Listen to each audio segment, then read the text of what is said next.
ഇവിടെ എന്തും നടക്കാമെന്ന ഭാവം ആർക്കെങ്കിലും ഉണ്ടെങ്കിൽ അത് തെറ്റാണ്. ഇവിടെ കോടതിയുണ്ട്, നിയമവ്യവസ്ഥയുണ്ട്. ഈ ജസ്ന സലീമിനെ പോലെയുള്ള കൃഷ്ണഭക്തന്മാർ എന്ത് കണ്ടിട്ടാണ് ഈ കിടന്ന് ചാടുന്നത് എന്ന ചോദ്യം പലരും ചോദിക്കുന്നുണ്ട്. കഴിഞ്ഞ കുറെ നാളുകളായുള്ള അവരുടെ വീഡിയോകളൊക്കെ തന്നെ നോക്കിയാൽ മനസ്സിലായി കാണും. മുൻപൊന്നുമില്ലാത്ത ആത്മവിശ്വാസവും അതുപോലെ തന്നെ തന്റേടവും അതുപോലെ തന്നെ സംസാരിക്കുന്ന രീതിയിലെ ഭാവമാറ്റങ്ങളും ഒക്കെ തന്നെ പ്രകടമാകുന്നുണ്ട്. അത് എന്ത് കണ്ടിട്ടാണ് എന്നാണ് പലരും ചോദിക്കുന്നത്. കഴിഞ്ഞ ദിവസങ്ങളിലൊക്കെ തന്നെ കൃഷ്ണഭക്തയായിട്ടുള്ള ഈ ജസ്ന സലീം കൃഷ്ണന്റെ വിഗ്രഹത്തിൽ മാല ചാർത്തുകയും ചുംബിക്കുകയും ഒക്കെ ചെയ്യുന്ന ഒരു രീതി ഉണ്ടായിരുന്നു. അതിനെതിരെ വലിയ രീതിയിലുള്ള രൂക്ഷമായ വിമർശനം ഉണ്ടായിരുന്നു. അതിനോട് ഈ ജസ്ന സലീമിന്റെ ഒരു പ്രതികരണം വന്നിരുന്നു. ആദ്യം ആ പ്രതികരണം ഒന്ന് കേൾക്കാം. എല്ലാവരും അവിടെ ആ ഒരു വീഡിയോ എടുക്കുന്നത് കണ്ടപ്പോൾ ഞാനും ഒരു വീഡിയോ എടുത്തു. അപ്പം പിന്നെ അടുത്ത ഗോസിപ്പ് എന്താ വെച്ചാൽ ജസ്ന സലീം കണ്ണനെ ചുംബിച്ചു എന്ന് പറഞ്ഞിട്ട്. എൻ്റെ ഒരു അറിവിൽ ഞാൻ വരയ്ക്കുന്ന കണ്ണന് ഉണ്ണിക്കണ്ണനാണ്. ഞാൻ എൻ്റെ കുഞ്ഞുങ്ങളെപ്പോലെ കണക്കാക്കുന്നൊരു സംഭവമാണ്. അപ്പം എൻ്റെ മനസ്സ് മുഴുവനവും ആ ഒരു രീതിയിലാണ് കണ്ണനോട് ഇതുവരെ ഞാൻ പെരുമാറിയിട്ടുള്ളത്.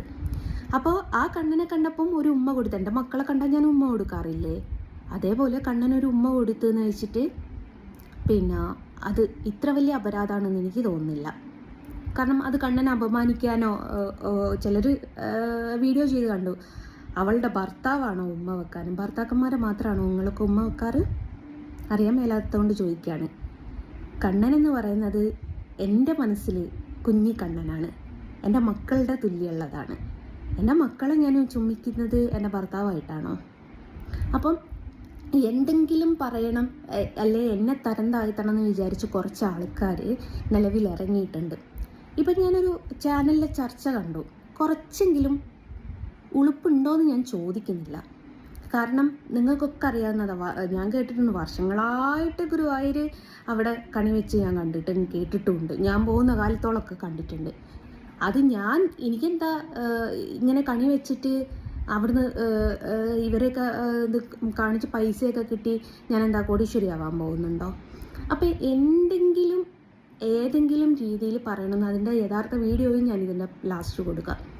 അപ്പോൾ ഇന്നലെ ശശികല ടീച്ചർ ഒരു പോസ്റ്റ് ഇട്ട് കണ്ടു, ഞാൻ റോഡ് സൈഡിൽ കണി വെച്ചതെന്ന് പറഞ്ഞു. ഞാൻ ആ ടീച്ചറെ വിളിച്ച് സംസാരിച്ചു. ടീച്ചറെ ഞാനൊന്നുമല്ല കണി വെച്ചത്, ആരോ കണി വെച്ചതാണ്. കുറേ ആൾക്കാർ ജസ്ന സലീമിനെതിരെ കേസുമായിട്ട് മുമ്പോട്ട് നിങ്ങൾ പോയിക്കോളി.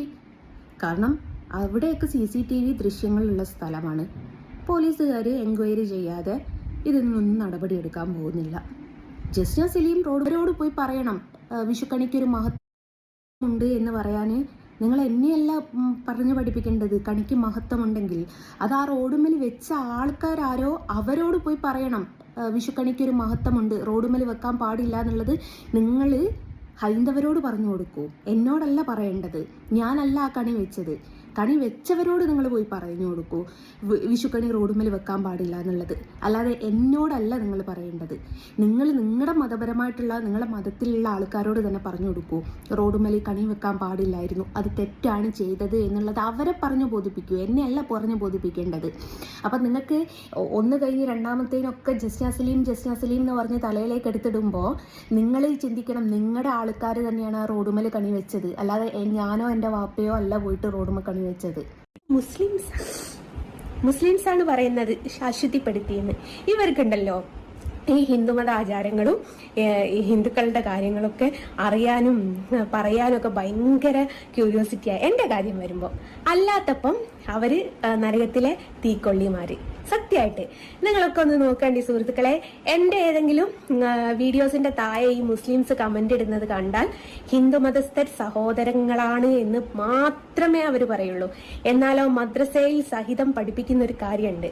ഞാനിവിടെ മതത്തിനെ പറ്റി പറയുകയോ ഇനി അടുത്ത വിവാദം ഉണ്ടാക്കാൻ വേണ്ടിയിട്ട് റിയാക്ഷൻ വീഡിയോ ഇടാൻ വേണ്ടിയിട്ട് പറയുകയോ ഒന്നുമല്ല. ഹിന്ദുക്കൾ നരകത്തിലെ തീക്കൊള്ളികളാണെന്ന് വരെ പറഞ്ഞു കൊടുക്കുന്നുണ്ട്. ഈ പ്രതികരണം കേട്ടിട്ട് പലരും പറയുന്നത് വിശ്വാസികളുടെ തന്തയ്ക്ക് വിളിച്ചു എന്നാണ്. അതായത് അവിടെ ആ റോഡിൽ കൊണ്ട് അതൊക്കെ ഒരുക്കി വെച്ചത് ഞാനോ എൻ്റെ വാപ്പയോ അല്ല, നിങ്ങൾ തന്നെയാണ് എന്നാണ് പറയുന്നത്. അതായത് ചുരുക്കി പറഞ്ഞ പച്ച മലയാളത്തിൽ പറഞ്ഞ വിശ്വാസികളുടെ തന്തയ്ക്ക് വിളിച്ചു എന്ന് തന്നെയാണ് പലരും പറയുന്നത്. എന്തായാലും എന്ത് കണ്ടിട്ടാണ് എന്ന് പലരും ചോദിക്കുന്നുണ്ട്. വിശ്വാസികളോ അവിശ്വാസികളോ ഓരോരുത്തർക്കും ഓരോ തരത്തിലുമുള്ള ജീവിത രീതികളുണ്ട്, ജീവിക്കാനുള്ള സ്വാതന്ത്ര്യമുണ്ട്. പക്ഷേ മറ്റൊരു സമൂഹത്തിന്റെ അല്ലെങ്കിൽ മറ്റൊരു കൂട്ടായ്മയുടെ വിശ്വാസത്തിൽ കയറി ഹനിക്കുവാനോ അവർ വിശ്വസിക്കുന്ന ചില കാര്യങ്ങൾ കയറി വ്രണപ്പെടുത്തുവാനോ ഒന്നും തന്നെ ആർക്കും ഇവിടെ അധികാരമില്ല. അത് മറ്റു വഴിയിലേക്ക് പോകുമെന്ന കാര്യത്തിലും സംശയമില്ല. അത് മാത്രമല്ല, അവർ ഇപ്പോൾ കഴിഞ്ഞ ദിവസങ്ങളിലൊക്കെ തന്നെ വളരെ നിർണായകമായ ചില കാര്യങ്ങൾ പറയുന്നുണ്ട്. മാത്രമല്ല പലരും പറയുന്നുണ്ട്, ഇത്ര കൃഷ്ണഭക്തയാണ് എന്നുണ്ടെങ്കിൽ, ഇത്രയും കൃഷ്ണനെ ഒരു മകനെ പോലെ സ്നേഹിക്കുന്നു എന്ന് പറയുന്നുണ്ടെങ്കിൽ, അല്ലെങ്കിൽ കൃഷ്ണന്റെ രാധയാണ് ഞാനെന്ന് പറഞ്ഞു നടന്ന ജസ്ന സലീം ഇപ്പോൾ പറയുന്നത് കൃഷ്ണൻ എന്റെ മകനെ പോലെയാണ് എന്നുള്ളതാണ്. ഞാൻ കുഞ്ഞിലത്തെ കൃഷ്ണനിൽ കുട്ടിക്കൃഷ്ണനെ ഒക്കെ തന്നെയാണ് എപ്പോഴും വരയ്ക്കുന്നത്. ഉണ്ണിക്കണ്ണനെയാണ് ഞാൻ എപ്പോഴും വരയ്ക്കുന്നത്. അതുകൊണ്ട് ആ ഉണ്ണിക്കണ്ണനെ കണ്ടപ്പോൾ എനിക്ക് വാത്സല്യം തോന്നി. ആ ഉണ്ണിക്കണ്ണനെ കണ്ടപ്പോൾ എനിക്ക് കെട്ടിപ്പിടിച്ചൊരു ഉമ്മ കൊടുക്കാൻ തോന്നി. ആ വാത്സല്യത്തിന്റെ പുറത്ത് ഒരു അമ്മ ഒരു മകനെ കാണുമ്പോൾ ചെയ്യുന്ന സ്നേഹ പ്രകടനം പോലെ ആണ് എനിക്ക് തോന്നിയത്. അതുകൊണ്ടാണ് ഞാൻ അവിടെ ഉണ്ടായിരുന്ന ഉണ്ണിക്കണ്ണനെ കെട്ടിപ്പിടിച്ച് ഉമ്മ കൊടുത്തത് എന്നാണ് പറയുന്നത്. നല്ല കാര്യം. അപ്പോൾ നിങ്ങൾ എന്തുകൊണ്ടാണ് മുസ്ലിം സമുദായം വിട്ട് അല്ലെങ്കിൽ മുസ്ലിം മതവിശ്വാസം വിട്ട് പൂർണ്ണമായും ഒരു ഹിന്ദുവായി മതം മാറാത്തതെന്ന് പലരും ചോദിക്കുന്നുണ്ട്. മാത്രമല്ല ഈ പലരെയും കളിയാക്കിക്കൊണ്ടൊക്കെ തന്നെ കറുത്ത കുറിയൊക്കെ തന്നെ നെറ്റിയിൽ പൂശിയൊക്കെ വരുന്നുണ്ട്. എങ്ങനെയുണ്ട് എന്നൊക്കെ ചോദിക്കുന്നുണ്ട്. എന്തിനുള്ള പുറപ്പാടാണെന്ന് തന്നെയാണ് പലരും ചോദിക്കുന്നത്. ഒരുപക്ഷെ ഇവർ വൈറലാകാൻ വേണ്ടി ചെയ്തു കൂട്ടുന്ന കാര്യങ്ങളാണ് എങ്കിൽ വൈറലായിരിക്കുന്നു. ഇനിയെങ്കിലും നിങ്ങൾ വെച്ച് നിർത്തിക്കൂടെ എന്നുള്ളതാണ്.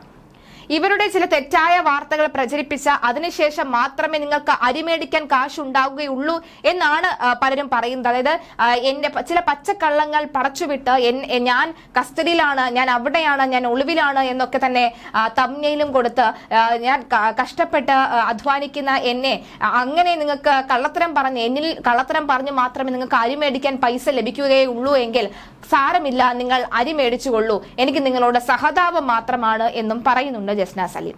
സഹതാപമൊക്കെ തരാൻ വരട്ടെ, പക്ഷെ ചെയ്തു കൂട്ടിയത് സത്യം തന്നെയാണ്. കാരണം സുപ്രീം കോടതിയിലേക്കാണ് കേസ് കൊടുത്തിരിക്കുന്നത്.